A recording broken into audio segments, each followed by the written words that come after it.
Hello and welcome to Breaking Bread with Rivaj Maharaj, where nothing is off the table. For today's episode, I want to talk about some breaking news coming in from number 10 Downing Street regarding the resignation of one of Keir Starmer's aides.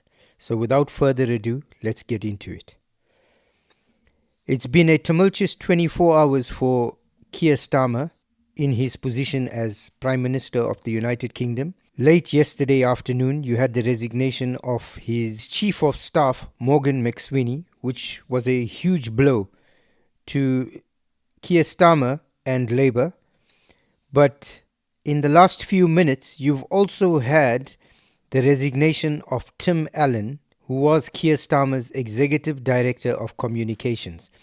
There's been another major departure from Downing Street. The Executive Director of Communications, Tim Allan, has quit. He has said it is now the right time for him to leave so Number 10 can rebuild. Another senior member of Keir Starmer's team gone in less than 24 hours since he saw the departure of his most senior aide, Morgan McSweeney. Another further depletion of the operation at the heart of Number 10, raising questions about where this will end. Keir Starmer attempting today to launch a fight back in front of the Parliamentary Labour Party early this evening. Yet, senior figures around him appear to have taken this moment to depart. Tim Allan's departure, a complete surprise. Now, while some may say that this, play it down and say that it's not so much of a high-profile resignation, I think what's important here is to understand that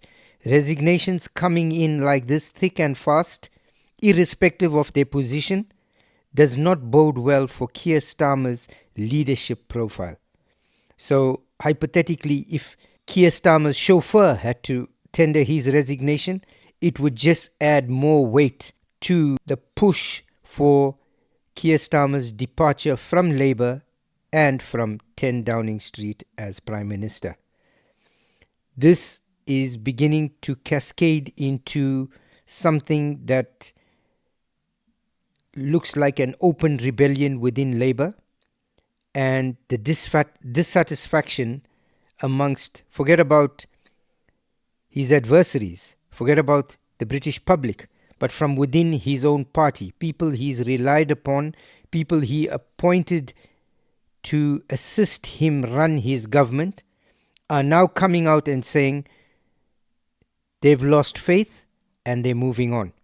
I suspect that before the day is over, there will be a few more announcements, and I have to say, I don't have much faith in Keir Starmer being around very much longer. I think, if anything, if he manages to stay till the end of the week, it'll be a miracle, because his departure seems imminent with all these resignations piling up. The discontent within the party is there and is visible for everybody to see.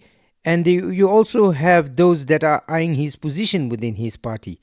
So now would be the ideal time to mount this rebellion and get a change of leadership, because he's literally at his weakest.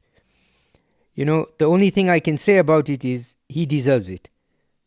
Again, I'm going to say Keir Starmer is nothing but a joke. He's done nothing for the United Kingdom. He's done nothing for the British people. If anything, he's harmed them. So it's time he went into exile somewhere, went and wrote a book, got a job with some big bank or corporation that have helped him in his political career. I think it's time now he went out into the wilderness and just left British politics to somebody more competent and capable. I think from the word go, he was incompetent. His track record regarding the Pakistani grooming gangs alone should not have allowed him to get this far. So, yeah, I think Keir Starmer, the writing's on the wall, mate.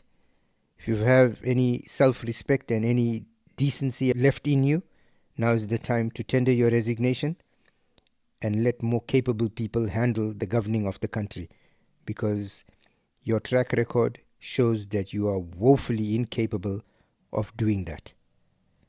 I want to thank you for joining us on this little snippet, and we look forward to seeing you in the next episode.